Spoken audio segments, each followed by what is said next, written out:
The question is, how does sort of the providence, I guess, in general, and maybe in the flow of events, factor into what I write about? It's a big deal in the fiction, because one of the things I want to communicate in the fiction is a better sense, a greater sense of providence, just generally. We have this impression that God only shows up in the spectacular. Oh, we prayed for this person and they got healed. God showed up. Whereas, we prayed for this person and they didn't get healed. Where was God? Again, we talk this way as though God is only around and only doing something when there's something spectacular going on. I think that is a deeply flawed view of God. God is typically in the non-spectacular. I think we don't put enough evidence on the unseen hand.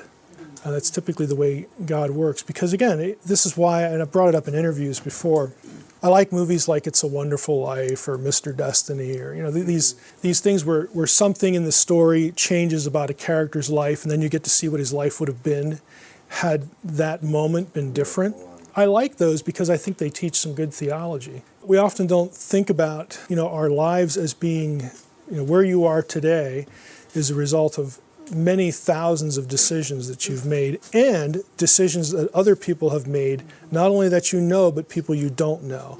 Because every decision ripples through a countless number of lives, and you're caught up in this torrent.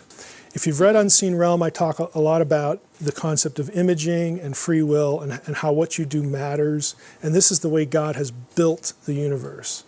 God hasn't built the universe where he either has to or needs to go in there and just destroy everything to make it work. That is counter to the biblical model.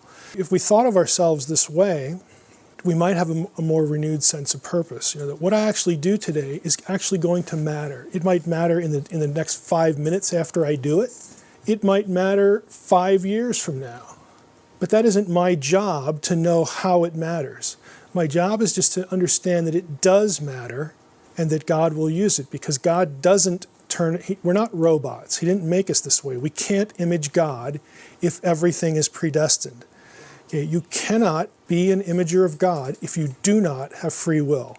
This is communicable attributes theology 101. Okay, you can't do that because you cease to be in God's image at that point. It's why God doesn't deal with evil by eliminating. Why doesn't God just eliminate evil? Well, to do that, he'd have to eliminate not only all of us, but everything else in the spiritual world, because everything is derivative.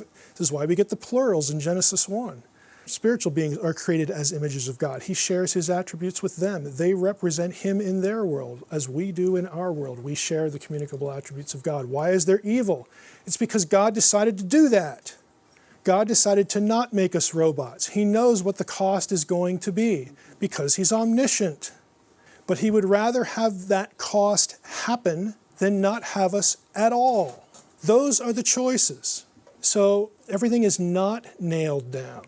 1 Samuel 23 is the example I like because it's the most clear. I just don't know how you can miss it. Where God foreknows two things that never happen. That tells you immediately that foreknowledge does not necessitate predestination, because they didn't happen. If it did necessitate predestination, they would have had to have happened. So, back to your question, it's like, that's how I think, at least how I try to think of life. What you do is going to ripple out. And God will use other people, he'll use divine beings, he'll use his spirit, and he may actually get into the act himself on occasion, the minimal occasions of the spectacular. He can do that if he wants, but he doesn't need to. He will influence everything to the end to which he desires. People rebel all the time. The agents he uses can rebel. They do frequently.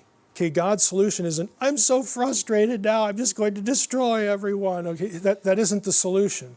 God will work the plan, and things will move inexorably toward the end to which God wants them to go.